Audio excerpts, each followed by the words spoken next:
ನಮ್ಮ ತುಳುನಾಡಲ್ಲಿ ಆಟಿ ಅಂದರೆ ಬೇರೆ ಬೇರೆ ತಿಂಡಿ ತಿನಿಸು ಪದಾರ್ಥಗಳನ್ನು ಮಾಡುವಂಥದ್ದು. ಈ ಆಟಿ ಜುಲೈ ಸಂಕ್ರಮಣದಿಂದ ಆಗಸ್ಟ್ ಸಂಕ್ರಮಣದವರೆಗೆ ಇರ್ತದೆ. ಆ ಟೈಮಲ್ಲೆಲ್ಲ ಬೇರೆ ಬೇರೆ ರೀತಿಯ ತಿಂಡಿ ತಿನಿಸುಗಳನ್ನು ಪದಾರ್ಥಗಳನ್ನು ಮಾಡ್ತೇವೆ. ಅದರಲ್ಲಿ ಇವತ್ತೊಂದು ತಿಂಡಿ ಆಟಿ ಸ್ಪೆಷಲ್ ತಿಂಡಿಯನ್ನು ಮಾಡ್ತಾ ಇದ್ದೇನೆ. ಅಕ್ಕಿಯನ್ನು ನೆನೆ ಹಾಕಿದ್ದೇನೆ. ಹಾಗೆಯೇ ಒಂದು 3 ಗ್ಲಾಸಷ್ಟು ಅಕ್ಕಿ ನೆನೆ ಹಾಕಿದ್ದೇನೆ. ಹಾಗೆಯೇ ಇಷ್ಟು ಹಲಸಿನ ಹಣ್ಣು ತಗೊಂಡಿದ್ದೇನೆ. ಹಲಸಿನ ಹಣ್ಣು ಹೇಗೆ ತಗೊಳ್ಬೇಕಂದ್ರೆ 1 ಗ್ಲಾಸ್ ಅಕ್ಕಿಗೆ ಒಂದು ಹಿಡಿಯಷ್ಟು ಹಾಕಿದರೆ ಸಾಕಾಗ್ತದೆ. ಈಗ ನಾನಿಲ್ಲಿ 3 ಗ್ಲಾಸ್ ಅಕ್ಕಿಯನ್ನು ನೆನೆ ಹಾಕಿದ್ದೇನೆ. ಇದನ್ನು ಹೇಗೆ ಅಂದರೆ ಇದರಲ್ಲಿ 3 ಥರದ ಅಕ್ಕಿಯನ್ನು ಮಿಕ್ಸ್ ಮಾಡಿದ್ದೇನೆ. ಊಟದ ಅಕ್ಕಿ, ಹಾಗೆಯೇ ನಾವು ಪುಂಡಿ ಎಲ್ಲ ಮಾಡ್ತೇವೆ ಕಟ್ಸಾಂಬಾರ್ ಅಕ್ಕಿ, ಹಾಗೆಯೇ ದೋಸೆ ಮಾಡ್ತೇವೆ ಬೆಳ್ತಿಗೆ ಅಕ್ಕಿ, ಅದು ಈ 3 ಟೈಪಿನ ಅಕ್ಕಿ. 1 ಲೋಟ ಊಟದ ಅಕ್ಕಿ, 1 ಲೋಟ ಕಟ್ಸಾಂಬಾರ್ ಅಕ್ಕಿ, ಒಂದು ಅರ್ಧ ಗ್ಲಾಸಷ್ಟು ಬೆಳ್ತಿಗೆ ಅಕ್ಕಿ, ಆ ರೀತಿಯಲ್ಲಿ ಹಾಕಿದ್ದೇನೆ. ಅದು ಯಾಕೆ ಅಂದರೆ ಬಿಳಿ ಅಕ್ಕಿ ತುಂಬ ಅಂಟಾಗ್ತದೆ. ಬೆಳ್ತಿಗೆ ಅಕ್ಕಿಯಲ್ಲಿ ಸ್ವಲ್ಪ ನಮಗೆ ಗಟ್ಟಿಯಾಗಿ ಬರ್ತದೆ, ಇಲ್ಲ ತುಂಬ ಸಾಫ್ಟ್ ಆಗ್ತದೆ. ಇದರಲ್ಲಿ ಊಟದ ಅಕ್ಕಿ ಉಂಟಲ್ಲ ನಮ್ಮದು ಕುಚ್ಚಲಕ್ಕಿ, ಅದರಲ್ಲಿ ಗರಿಗರಿಯಾಗಿ ಬರ್ತದೆ. ಹಾಗೆ 3ರ ಕಾಂಬಿನೇಷನ್ ಮಾಡಿದೆ. ನೀವು ಬೇಕಾದರೆ ಬರೇ ಕಟ್ಸಾಂಬಾರ್ ಅಕ್ಕಿನೂ ತಗೊಳ್ಬೋದು, ಅಥವಾ ದೋಸೆ ಅಕ್ಕಿ. ಬರೇ ದೋಸೆ ಅಕ್ಕಿಯಲ್ಲಿ ಅಷ್ಟೊಂದು ಚೆನ್ನಾಗಿ ಬರೋದಿಲ್ಲ. ಏನಾದರೂ ಯಾವುದಾದ್ರೂ ಒಂದು 2 ಅಕ್ಕಿ ಆದರೂ ಮಿಕ್ಸ್ ಹಾಕಲೇಬೇಕು. ಈಗ ಇದನ್ನು ಗ್ರೈಂಡ್ ಮಾಡಲಿಕ್ಕೆ ಮೊದಲಿಗೆ ಇದನ್ನು ಉಂಟಲ್ಲ ಸ್ವಲ್ಪ ನೀರಿನ ಪಸೆ ಇಲ್ಲದಾಗೆ ಉಂಟಲ್ಲ ಈ ಅಕ್ಕಿಯನ್ನು ಸೋಸ್ಕೊಳ್ಬೇಕು. ನಾವೆಷ್ಟು ಚೆನ್ನಾಗಿ ನೀರಿಳಿಸಿಟ್ರು ಉಂಟಲ್ಲ, ನೀರು ಸ್ವಲ್ಪ ಅದಿರ್ತದೆ ನೋಡಿ, ಅದಕ್ಕೆ ಚೆನ್ನಾಗಿ ಇದನ್ನು ಸೋಸ್ಕೊಳ್ಬೇಕು. ಈಗ ಒಂದು ಮಿಕ್ಸಿ ಜಾರಿಗೆ ನಾನೊಂದಿಷ್ಟು ಬೆಲ್ಲ ತಗೊಂಡಿದ್ದೇನೆ. ಸ್ವಲ್ಪ ಸಾಕಾಗ್ತದೆ, ಯಾಕೆಂದರೆ ಅದು ಹಲಸಿನ ಹಣ್ಣು ತುಂಬ ಸಿಹಿ ಉಂಟು. ಕೆಲವು ಈ ನೀರು ಎಳ್ಕೊಂಡ ಹಲಸಿನ ಹಣ್ಣು ಅಷ್ಟೊಂದು ಸಿಹಿ ಇರುವುದಿಲ್ಲ, ಆಗ ಬೆಲ್ಲ ಜಾಸ್ತಿ ಹಾಕಬೇಕಾಗ್ತದೆ. ನಮ್ಮ ಈ ಹಲಸಿನ ಹಣ್ಣು ತುಂಬ ಸಿಹಿ ಉಂಟು, ಹಾಗಾಗಿ 3 ಗ್ಲಾಸ್ ಅಕ್ಕಿಗೆ ನಾನಿಲ್ಲಿ 1 ಕಪ್ ಅಷ್ಟು ಬೆಲ್ಲ ತಗೊಂಡಿದ್ದೇನೆ. ಹಾಗೆಯೇ 1 ದೊಡ್ಡ ತೆಂಗಿನಕಾಯಿಯ 1 ಹೋಳು ಫುಲ್, 1 ಗಡಿ ಅಂತ ಹೇಳ್ತೇವೆ, ಅದನ್ನು ತುರಿದುಕೊಂಡು ತಗೊಂಡಿದ್ದೇನೆ. ಅಥವಾ 1 ಕಪ್ಪು ತೆಂಗಿನ ತುರಿ ಹಾಕಿದರೆ ಆಯಿತು. ನೋಡಿ, ಇಷ್ಟು ತೆಂಗಿನ ತುರಿ ಹಾಕಿದ್ದೇನೆ. ಇದಕ್ಕಿಂತ ಜಾಸ್ತಿ ಹಾಕ್ಬೋದು, ಕಡಿಮೆ ಮಾತ್ರ ಬೇಡ. ಜಾಸ್ತಿ ಹಾಕುದು ಯಾಕೆಂದ್ರೆ ಒಳ್ಳೆ ರುಚಿ ಕೊಡಲಿಕ್ಕೆ. ಈಗ ಇದಕ್ಕೆ ಈ ಹಲಸಿನ ಹಣ್ಣನ್ನು ಹಾಕುವ. ನೋಡಿ, 3 ಹಿಡಿಯಷ್ಟು ಹಲಸಿನ ಹಣ್ಣು ನಾನು ಹಾಕ್ತಾ ಇದ್ದೇನೆ 3 ಗ್ಲಾಸ್ ಅಕ್ಕಿಗೆ.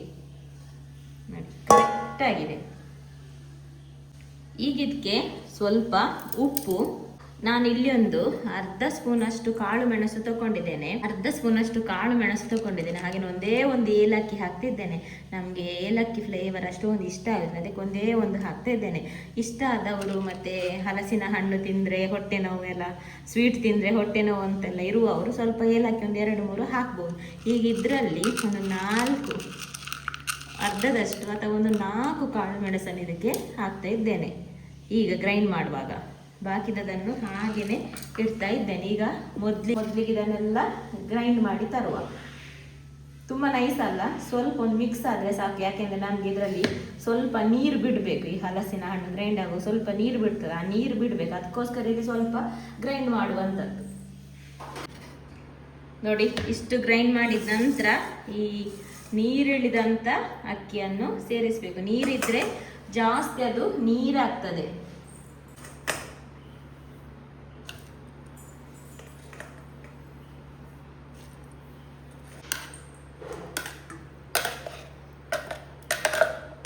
ನೋಡಿ, ಇಷ್ಟು ಗಟ್ಟಿಯಾಗಿ ಗ್ರೈಂಡ್ ಮಾಡಿದೆ. ನೋಡಿ, ನೀರು ಹಾಕದೇನೆ ಇಷ್ಟು ತೆಳುವಾಗಿದೆ.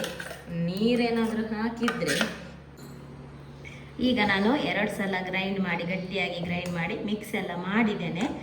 ಉಪ್ಪೆಲ್ಲ ಕರೆಕ್ಟ್ ಆಗಿದೆ. ಇನ್ನು ಈ ಕಾಳು ಮೆಣಸು ಇಟ್ಟಿದ್ದೆಲ್ಲ ಇದನ್ನು ಜಸ್ಟ್ 2 ತುಂಡಾಗುವಷ್ಟು ಇದನ್ನು ಕ್ರಷ್ ಮಾಡಬೇಕು.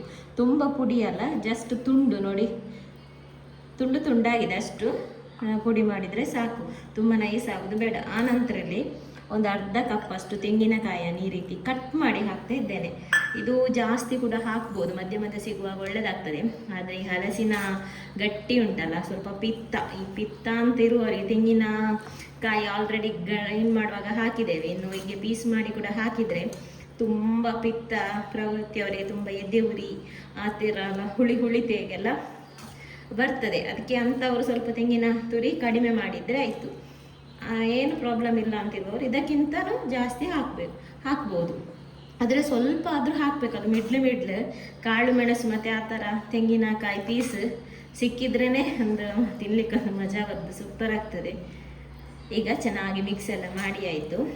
ಇನ್ನು ಇದನ್ನು ಗಟ್ಟಿ ಮಾಡಲಿಕ್ಕೆ ಬೇರೆ ಬೇರೆ ರೀತಿಯ ಎಲೆಯಲ್ಲಿ ಮಾಡ್ತಾರೆ. ಇದು ನೋಡಿ ಉಪ್ಪುಲಿಗೆ ಅಂತ ಹೇಳ್ತೇವೆ, ಅದರದ್ದು ಸಾಮಾನ್ಯವಾಗಿ ಮಾಡೋದು ಈ ತೇಗದ ಎಲೆ ಬರ್ತದೆ ಅದರಲ್ಲಿ. ನನಗೆ ಹತ್ತಿರದಲ್ಲಿ ತೇಗದ ಎಲೆ ಸಿಗಲಿಲ್ಲ, ಹಾಗಾಗಿ ಇದರಲ್ಲಿ ಮಾಡ್ತಾ ಇದ್ದೇನೆ.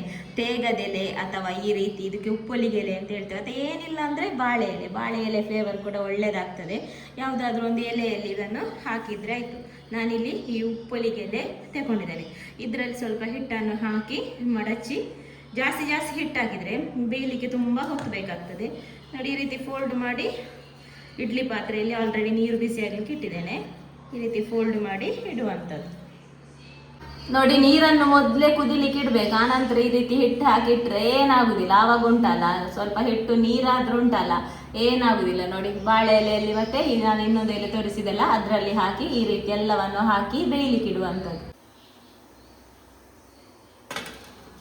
ಇದನ್ನೊಂದು 30ರಿಂದ 35 ನಿಮಿಷ ಆದರೂ ಬೇಯಿಸಬೇಕಾಗ್ತದೆ. ತುಂಬ ದೊಡ್ಡದು ಆಗಿ ಗಟ್ಟಿ ಮಾಡಿದರೆ ಒಂದು 35 ನಿಮಿಷ, ಹದ ಆದರೆ ಒಂದು 25ರಿಂದ 30 ನಿಮಿಷ ಇದನ್ನು ಬೇಯಿಸಬೇಕು.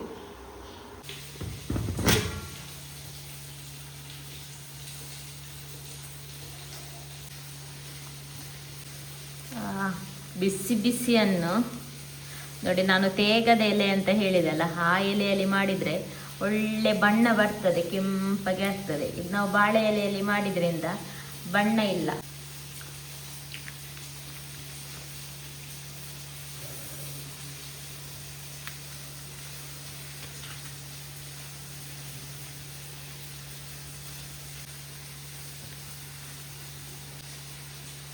ತೇಗದೆಲೆಯಲ್ಲಿ ಮಾಡಿದ ಒಳ್ಳೆ ಬಣ್ಣ ಇರ್ತದೆ, ನೋಡಲಿಕ್ಕೆ ತುಂಬ ಚೆನ್ನಾಗಿ ಕಾಣ್ತದೆ. ಇದನ್ನುಂಟಲ್ಲ ಬಿಸಿಗೆ ತುಪ್ಪ ಹಾಕ್ಕೊಂಡು ತಿನ್ನಬೇಕು.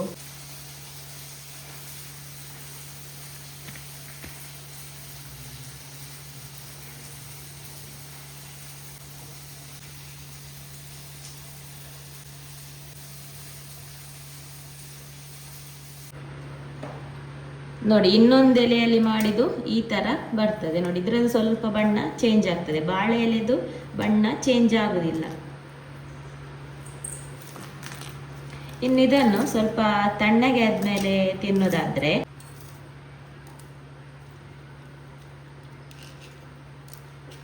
ನೋಡಿ ಸ್ವಲ್ಪ ಕಲರ್ ಡಿಫ್ರೆನ್ಸ್ ಇದೆ.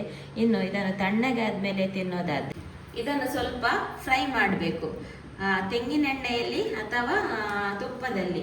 ತುಪ್ಪ ನಾವು ಬಿಸಿ ಇರುವಾಗಲೇ ಹಾಕ್ಕೊಂಡು ತಿಂತೇವಲ್ಲ, ಅದು ತುಂಬ ಸೂಪರ್ ಆಗ್ತದೆ. ಫ್ರೈ ಮಾಡುವಾಗ ತೆಂಗಿನೆಣ್ಣೆಯಲ್ಲಿ, ನನಗೆ ತೆಂಗಿನೆಣ್ಣೆ ಫ್ಲೇವರ್ ತುಂಬ ಒಳ್ಳೆಯದಾಗ್ತದೆ, ಹಾಗಾಗಿ ತೆಂಗಿನೆಣ್ಣೆಯಲ್ಲಿ ಫ್ರೈ ಮಾಡ್ತಿದ್ದೇನೆ. ತುಪ್ಪ ಅಥವಾ ತೆಂಗಿನೆಣ್ಣೆಯಲ್ಲಿ ಫ್ರೈ ಮಾಡಿದಾಯ್ತು, ತುಂಬ ಟೇಸ್ಟ್ ಆಗ್ತದೆ. ಇನ್ನು ಕೂಡ ಈ ಫ್ರೈ ಮಾಡಿ ತಿನ್ನೋದಾದ್ರೆ ಸ್ವಲ್ಪ ಜಾಸ್ತಿ ಸಿಹಿ ಮಾಡಬೇಕು, ಫ್ರೈ ಆಗುವಾಗ ಸ್ವಲ್ಪ ಸಿಹಿ ಡೌನ್ ಆಗ್ತದೆ.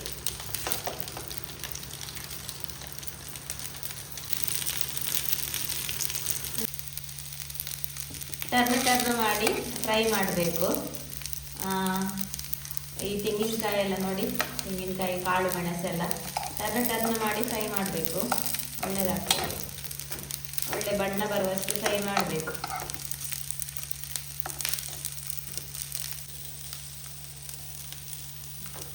ಒಳ್ಳೆ ಬಣ್ಣ ಬಂದರೆ 4 ಸೈಡ್ ಕೂಡ ಇದನ್ನು ಫ್ರೈ ಮಾಡ್ಬೋದು. ನೋಡಿ ತುಂಬ ಟೇಸ್ಟ್ ಆಗ್ತದೆ ಹೀಗೆ ಮಾಡಿ. ನನಗೆ ಬರೇ ತಿನ್ನೋದಕ್ಕಿಂತ ಈ ರೀತಿ ಫ್ರೈ ಮಾಡಿ ತಿನ್ನೋದು ತುಂಬ ಇಷ್ಟ.